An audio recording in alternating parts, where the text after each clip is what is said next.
Sign this paper, or you are out of the family. My father slid the document across the table without a shred of hesitation. Victoria needs the rights to that old code to sell the company. Stop being selfish and just be useful for once. You are just a freelancer, Lauren. You don't understand real business. I looked at the pen he offered. Then I looked at him. He thought he was cornering me. He had no idea I was about to destroy him. I picked up the pen and smiled. I didn't scream. I didn't flip the table. I just smiled, because he had no idea who was really sitting across from him. Before I tell you what happened when the buyer walked in, drop a comment and let me know where you are listening from right now. I want to see how far this story travels. 3 hours before my father tried to end my career, I walked into the lobby of the Silver Creek Golf Resort. It was the kind of place that charged $12 for a bottle of water and smelled like old money and desperation. My mother, Sandra, didn't hug me. She didn't ask how my drive was. She shoved a heavy, black camera bag into my chest with enough force to make me stumble back a step. "You are late," she hissed, her eyes darting around the lobby to make sure none of her wealthy friends saw her acknowledging me. "Victoria is already starting her toast.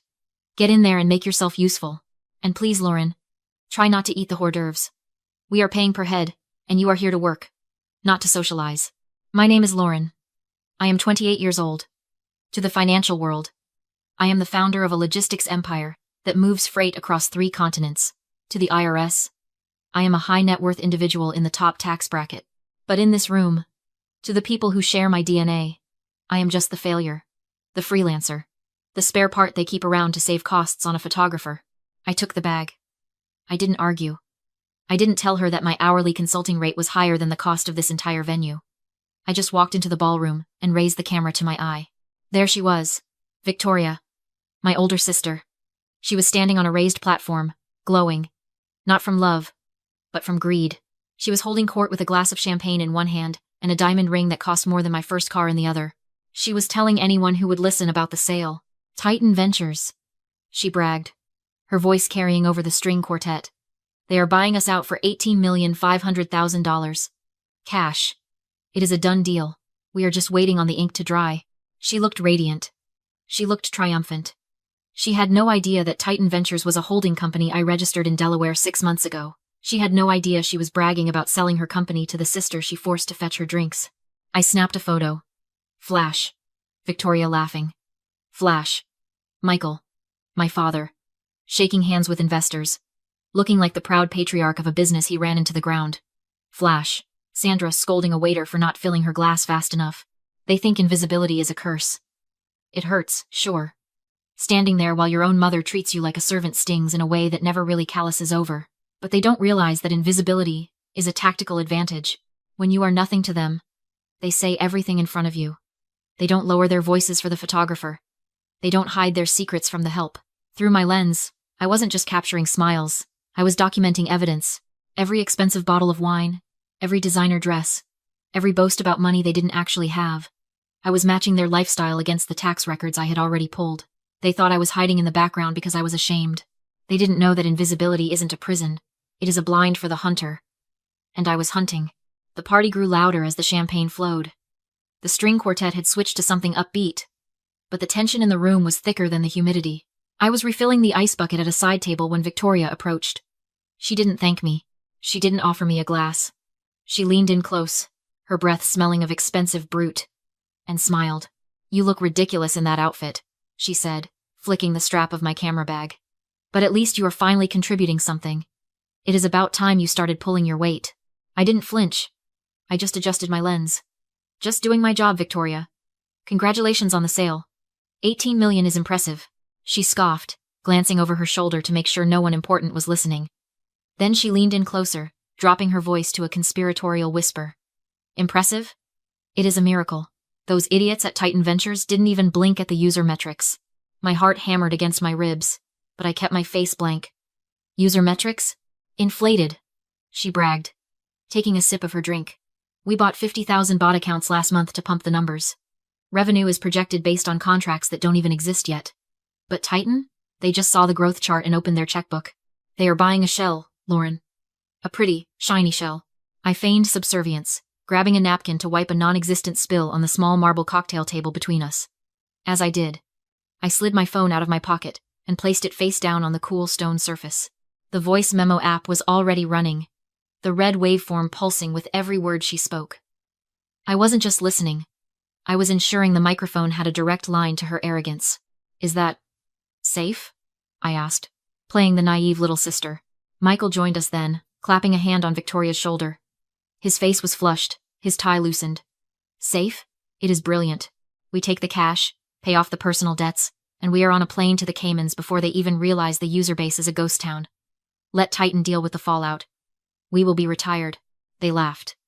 A cruel, shared laugh of people who thought they were smarter than everyone else in the room. They were confessing to federal wire fraud, securities fraud, and conspiracy right in front of me because they thought I was too stupid to understand what they were saying. I nodded along, forcing a weak smile. Wow. You guys really thought of everything. That is why we are the executives, Lauren. Michael sneered, grabbing another shrimp from a passing tray. And you are the help. Now go get a shot of your mother by the ice sculpture, and try not to drop the camera. It is worth more than your car. I watched them walk away, high-fiving each other.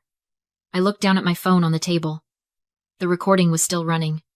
I picked it up, saved the file, and sent a copy to a secure cloud server. Then I texted Mr. Sterling. They just confessed. Everything. Audio inbound. They thought I was cleaning up their mess. I was just preparing to bury them in it. The string quartet packed up. The guests drifted toward the exits, buzzed on free champagne and the thrill of proximity to supposed wealth. But for the family, the night was just beginning. We moved into the private conference room adjacent to the ballroom. The air here was different. Stale. Serious.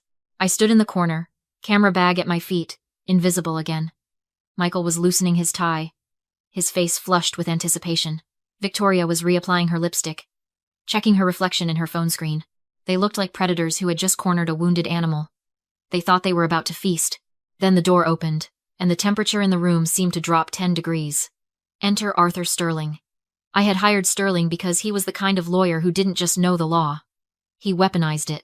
He walked in wearing a charcoal suit that was tailored to the millimeter, carrying a leather briefcase that looked older than I was. He didn't smile. He didn't apologize for the late hour. He walked straight to the head of the table and sat down. "Mr. Sterling!"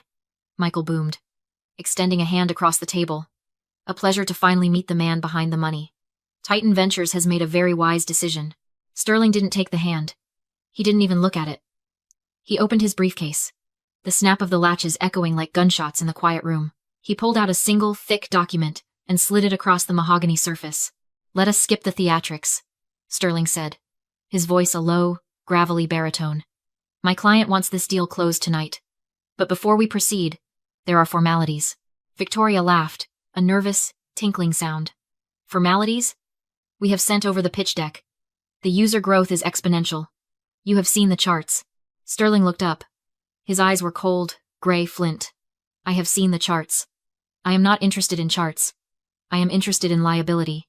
He flipped the contract open to a page flagged with a red sticky note. He spun it around so they could read it. "Clause 14B, Sterling said. "Representations and warranties. Read it carefully." I watched from my corner. I knew Clause 14B by heart. I had written it. "This clause states," Sterling continued, tapping the paper with a gold pen, "that the seller, you, warrants that all financial data, user metrics, and revenue projections provided to Titan Ventures are 100% organic, accurate, and free of manipulation. It explicitly states that any falsification of these numbers constitutes a material breach." He paused, letting the silence stretch. Then he leaned forward. "More importantly, because this transaction involves an electronic transfer of funds across state lines, signing this document while knowingly misrepresenting data constitutes federal wire fraud. That carries a mandatory prison sentence. Are we clear?" The room went dead silent. I saw Michael's Adam's apple bob as he swallowed hard. I saw Victoria's hand tremble slightly as she reached for her water glass. For a second, just a second, I thought self-preservation might kick in. I thought they might back down. But I had underestimated their greed. Or maybe I had overestimated their intelligence. Michael laughed. A loud, booming sound that was entirely fake. "Standard boilerplate, right? Lawyers always have to cover their bases. We stand by our numbers. Don't we, Victoria?" Victoria straightened her spine. The arrogance flooded back into her face. "Absolutely. Our growth is aggressive. Some might say unbelievable. But it is real." Sterling held her gaze for a long, uncomfortable moment. He was giving them an out. He was practically holding up a neon sign that said, "Do not do this." "Very well," Sterling said, uncapping the pen. If you are certain, he pushed the contract toward them. They didn't see a trap. They didn't see the cage door swinging shut. They only saw the $18 million waiting on the other side of that signature. They were so hungry, they didn't even taste the poison. Victoria picked up the pen. It was a heavy, gold-plated Mont Blanc that belonged to our father, a prop he used to look important during signings he didn't understand. She hovered the nib over the signature line, hesitating for a fraction of a second. In that pause, I watched the mechanics of her mind work. I watched her weigh the risks. Sterling had just told her, in plain English, that lying on this document was a federal crime. A rational person would have stopped. A smart person would have asked for a recess to consult with their own counsel. But Victoria wasn't rational. And right now, she wasn't smart. She was starving. There is a concept in behavioral psychology called confirmation bias. It is the tendency to interpret new evidence as confirmation of one's existing beliefs or theories. Victoria believed she was a genius. She believed she was untouchable. And most importantly, she believed she was moments away from an $18 million payday that would erase her debts, her failures, and her fraud. When you want something that badly, your brain edits out the red flags. She didn't see a warning from a lawyer. She saw a hurdle to jump over. She didn't see a trap. She saw the finish line. I didn't force her hand. I didn't hold a gun to her head. I just laid the trap, and her own greed tightened the noose. Well, Victoria said, flashing a bright, brittle smile at Sterling. We have nothing to hide. Our numbers are solid. The sound of the pen scratching against the paper was loud in the silent room. Scritch. Scratch. She signed. She passed the document to Michael. He didn't even read it. He just signed his name with a flourish, eager to get to the part where he was rich again. Done, Michael announced, slapping the folder shut. He looked at me, his eyes gleaming with triumph. See, Lauren? That is how business is done. You take risks. You make moves. You don't sit in the corner taking pictures. Victoria let out a long breath, slumping back in her chair. Okay. It is signed. The deal is closed. She looked at Sterling, extending her hand for the wire confirmation. So, how long until the funds hit? We have some vendors to pay in the morning. The transfer, Michael added, checking his watch. It is an immediate wire, correct? The room felt heavy, charged with their expectation. They were already spending the money in their heads. They were already booking the flights, buying the cars, laughing about how they pulled one over on the investors. Sterling didn't type a code. He didn't check his watch. He didn't even open the banking portal. He calmly reached out and closed his laptop. The soft click of the lid shutting echoed like a gavel strike. I believe there is a misunderstanding, Sterling said, his voice devoid of emotion. Victoria's smile faltered. What misunderstanding? We signed. You have the contract. You signed. Sterling agreed. But I cannot authorize the wire transfer. Why the hell not? Michael demanded, his face reddening. You are the representative. You are the lawyer. I am the representative, Sterling said, folding his hands on the table. I am the proxy. I draft the contracts. I conduct the meetings. But I do not hold the checkbook. He pushed his chair back slowly. The leather squeaked against the floor. I do not have the authority to release $18 million, Sterling continued. Only the principal has that authority. The principal? Victoria asked, her voice rising in pitch. Who is the principal? Call him. Get him on the phone. I don't need to call the principal, Sterling said. He stood, walked around the table, and turned his chair toward the shadowed corner where I stood. The principal is right here. Silence crushed the room. I stepped forward, dropped my camera bag to the floor, and walked to the table with the calm of someone who owned it. From my tote, I pulled a thick binder and slammed it down. Forensic audit. Sterling and Reed Logistics Confidential. I'm the principal, I said. Titan Ventures is my holding company. I created it 6 years ago after selling my first patent. Victoria, you didn't sell to a stranger. You sold to me. She shook her head. You're a freelancer. You don't have 18 million. You're right, I replied. I didn't pay 18 million. I bought your debt for 4. Michael stood. No. You listen. Your bank classified your loans as toxic after 4 missed payments. They auctioned them. Titan Ventures was the only bidder. I own the building, the equipment, the chairs. You don't owe the bank anymore, Dad. You owe me. The color drained from his face. I turned to Victoria. And you just signed a confession. You claimed your user numbers were real. That's federal wire fraud. We're family, she whispered. Family doesn't frame people for crimes. Sterling nodded.